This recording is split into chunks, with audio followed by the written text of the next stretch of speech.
ចាអញ្ចឹងយើងបន្តទៅកាន់វីដេអូស្គ្រីនជួយនឹងប្រការទី20ចំណុចទី6បន្តទៅទៀតអញ្ចឹងនៅថ្ងៃទី11ខែ7ឆ្នាំ2026ហ្នឹង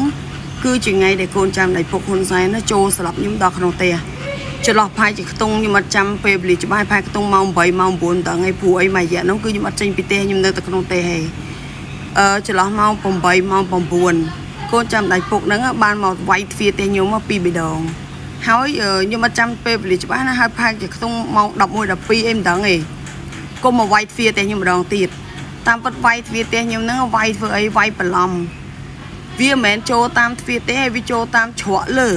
តែវាវាយទ្វារទេដើម្បីឲ្យខ្ញុំហ្នឹងគិតថាពួកវាហ្នឹងគឺចង់ចូលតាមទ្វារតែដែលពួកវាឡើងតាមលើដំបូលផ្ទះវាមិនមែនចូលតាមទ្វារទេតែវាធ្វើឲ្យខ្ញុំហ្នឹងគិតថាពួកវាហ្នឹងចូលតាមទ្វារមុខអញ្ចឹងធ្វើឲ្យខ្ញុំហ្នឹងភ្លេចខ្លួនអារឿងដំបូលផ្ទះលើហើយទៅដល់ពេលមកធុញខ្ញុំថាហែងវាយខ្ញុំស្រែកខ្ញុំស្រែកជេរវាថាអាចុយម្ដាយមកវាយទ្វារអញទៀតស្រាប់តែពេលទៅវាពីព្រើល្បិចឲ្យឆ្មាស្រែកម៉ែវអញ្ចឹងទៅដល់ពេលខ្ញុំជេរវាថាហែងក៏ល្បិចច្រើនមែនវាយទ្វារអញហើយយកឆ្មាយកអីមកស្រែកអញ្ចឹងទៅគាត់ខ្ញុំនិយាយអញ្ចឹងទៅបាត់ទាំងឆ្មាបាត់ទាំងមនុស្សបាត់ទាំងឆ្មាបាត់ទាំងមនុស្សហើយខ្ញុំអត់ចាំពេលវេលាច្បាស់ហើយផែខ្ទង់ម៉ោង1ម៉ោង2មិនដឹងទេខ្ញុំអត់ចាំពេលវេលាច្បាស់ហើយពេលខ្ញុំអត់បានមើលម៉ោងណាផែខ្ទង់ម៉ោង1ម៉ោង2ស្រាប់តែខ្ញុំមកលឺសម្រាប់ជើងមនុស្សខ្ញុំលឺសម្រាប់ជើងមនុស្សដើរឡើងទៅលើដំបូលផ្ទះមុខអញ្ចឹងទៅខ្ញុំក៏ទៅអើតមើលខ្ញុំទៅអើតមើលដំបូលផ្ទះមុខអត់ឃើញមានអីទេមើលអត់ឃើញទេដោយសារជាធម្មតាយើងអើតមើលតាមប្រឡោះយើងអត់អាចមើលឃើញអីទេអញ្ចឹងទៅខ្ញុំក៏មកអង្គុយវិញបានបន្តិចក្រោយមកខ្ញុំក៏ចាប់ផ្ដើមលឺសម្រាប់ជើងមនុស្ស 3-4 នាក់ដើរលើដំបូលផ្ទះខ្ញុំអាផ្ទះក្រោយអាផ្ទះដែលខ្ញុំកំពុងទៅនៅហ្នឹង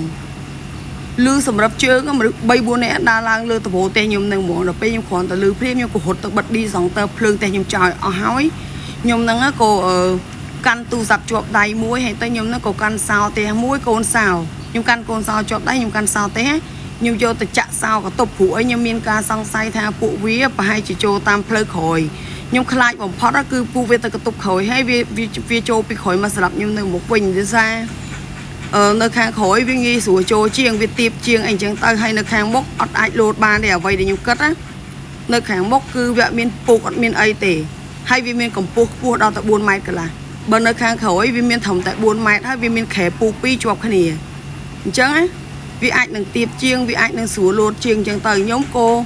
បញ្ញាបញាប់ញ័រដៃញ័រជើងខ្លាំងមែនតើខ្ញុំយកមេសោមួយកូនសោមួយទៅចាប់ទាញអាទ្វារកតាធម្មតាតែខ្ញុំវាមានពីរកតុបមុខកតុបក្រោយកតុបមុខកន្លែងសាឡុងកតុបក្រោយកន្លែងខេដេកអញ្ចឹងខ្ញុំក៏យកទាញមេសោកូនសោហ្នឹងទៅចាប់ទាញអាទ្វារប្រឡោះកតាអាទ្វារប្រឡោះកតាកតុបហ្នឹងរវាងឆ្លងកាត់កតុបមុខកតុបក្រោយហ្នឹងដោយសារកតុបក្រោយហ្នឹងវាមានកតុបទឹកវាមានអីអញ្ចឹងហើយទៅកតុបមុខហ្នឹងគ្រាន់តែជាកន្លែងសាឡុងដែលយើងអង្គុយលេងអញ្ចឹងវាមានភ្លៀកទ្វារខាំងប្រឡោះកតាខ្ញុំក៏ទៅយកមេសោហើយនឹងកូនសោហ្នឹងណាបញ្ញាប់ទាញអាទ្វារកតាហ្នឹងបត់ឲ្យខ្ញុំចាក់សោនៅខាងខ្ញុំណាបើសិនជាវាចូលតាមក្រោយមែនណាវានឹងជាប់នៅក្នុងហ្នឹងព្រោះដោយសារយើងចាក់សោនៅខាងយើងអញ្ចឹងវានឹងជាប់នៅខាងហ្នឹងពុកម៉ែបងប្អូនហើយខ្ញុំប្រាប់ពុកម៉ែបងប្អូនខ្ញុំស្លុតណាខ្ញុំស្លុតមែនតើតាំងពីខ្ញុំកើតមកខ្ញុំមិនដែលជួបប្រទេសជាមួយនឹងរឿងអញ្ចឹងខ្ញុំមិនដែលជួបប្រទេសរឿងអញ្ចឹងណាខ្ញុំស្លុតខ្លាំងមែនតើហើយខ្ញុំក៏ចាក់សោអាទ្វារកតាហ្នឹងហើយទៅខ្ញុំក៏យកទូរស័ព្ទខ្ញុំហ្នឹងលាក់ចូលទៅក្នុងអាវ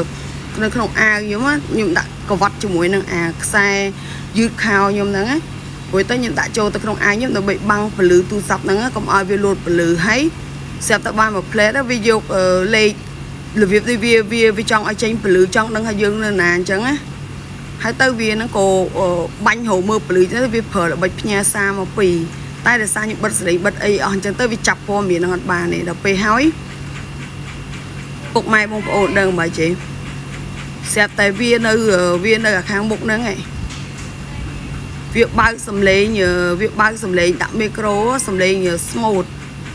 វាបើកសំឡេងស្មូតណាវាដាក់មីក្រូឡើង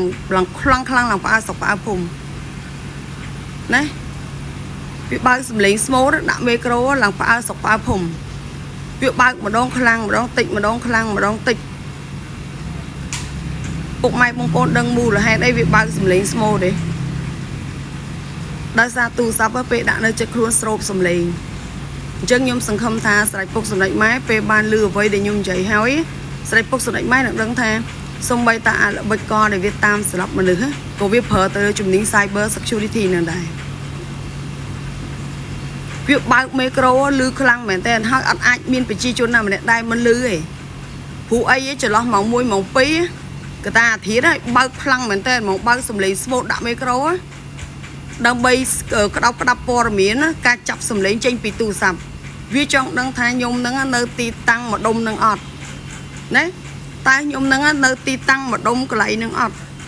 បើសិនជាខ្ញុំនៅទីតាំងកន្លែងហ្នឹងអញ្ចឹងនឹងលឺសលេងមីក្រូស្មូតហ្នឹងហើយខ្ញុំជឿថាស្រេចពុកស្រេចម៉ែគាត់គ្រប់គ្រងទៅលើអា Cyber Security ហ្នឹងគាត់ពិតជាដឹងហើយពាក់ព័ន្ធជាមួយនឹងព័ត៌មានរឿង Cyber Security ការក្តាប់ព័ត៌មានចេញពី Cyber Security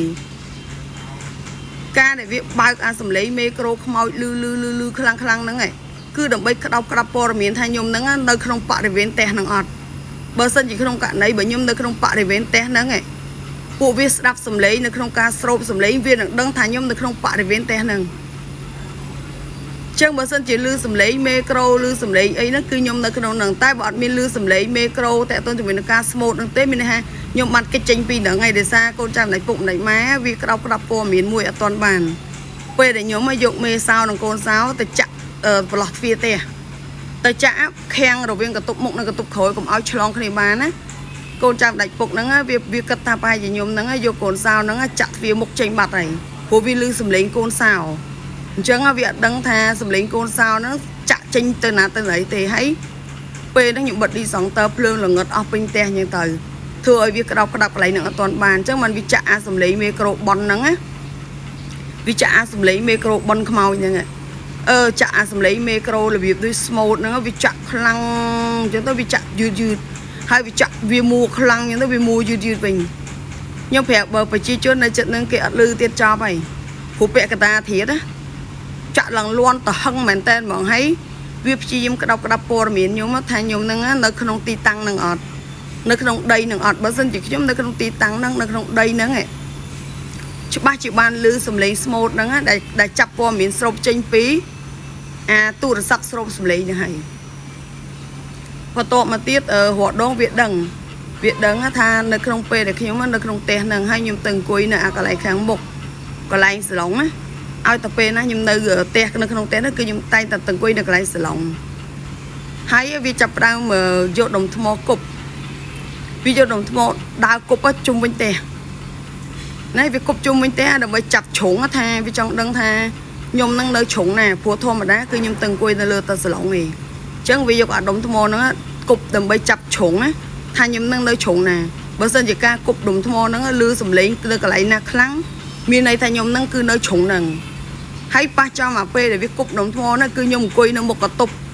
មុខអាកន្ទប់ខាងកន្ទប់មួយដែលខ្ញុំចាក់សោវាចោលនៅក្នុងហ្នឹងដែលប៉ពួកវាម្នាក់ជាប់សោខ្ញុំនៅក្នុងកន្ទប់ហ្នឹងឯងណាប៉ពួកវាម្នាក់ហ្នឹងខ្ញុំចាក់សោជាប់នៅក្នុងកន្ទប់ហ្នឹងហើយខ្ញុំទៅអង្គុយពីមុខកន្ទប់ហ្នឹងហើយទៅប៉ពួកវាហ្នឹងគប់ដុំថ្មមកអញ្ចឹងហ្នឹងដើម្បីចាប់យកសំឡេងថាខ្ញុំហ្នឹងនៅទីតាំងកន្លែងណាបើសិនជាខ្ញុំនៅទីតាំងកន្លែងណាគប់ដុំថ្មទៅនឹងលឺសំឡេងខ្លាំងគាត់តែវាគប់ដុំថ្មភ្លាមវាដឹងថាខ្ញុំហ្នឹងនៅមុខកន្ទប់វាដឹងថាខ្ញុំនៅមុខកន្ទប់អាមួយដែលស្រែកថាងាប់ហ្នឹងឯងអាមួយហ្នឹងវាបើកម៉ូតូវាប្រឆេះវាបែរមុខម៉ូតូហ្នឹងមកចំមុខផ្ទះខ្ញុំហើយវាបើកមូវាខ្លាំងឡងងងហើយវាចាក់ទឹកអាស៊ីតមានអ្នកនៅលើផ្ទះមានអ្នកនៅមុខផ្ទះម្នាក់មានអ្នកនៅលើផ្ទះហើយមានអ្នកនៅក្រោយផ្ទះហើយវាបើកម៉ូតូមូវាខ្លាំងអញ្ចឹងវាបាញ់ពលឺឡើងលើតបោហើយអាមួយនៅលើតបោហ្នឹងចាក់ទឹកអាស៊ីតនៅលើសង្កសីហ្នឹងណាចាក់ទឹកអាស៊ីតនៅលើសង្កសីហ្នឹងដើម្បីបាញ់រយខ្ញុំចង់ដឹងខ្ញុំហ្នឹងនៅទីតាំងកន្លែងណានៅក្នុងផ្ទះហ្នឹងអីចឹងហើយមានលឺសំឡេងពួកវាហ្នឹងស្វានរបៀបនេះវាដោះវិដោះអីចឹងដោយសារតែខាងមុខវាអត់ស្រួលតែខាងក្រោយទេដូចខ្ញុំនិយាយចឹងខាងមុខវាមានកម្ពស់4ម៉ែត្រកន្លះវាអត់អាចលោតចុះស្រួលបានទេ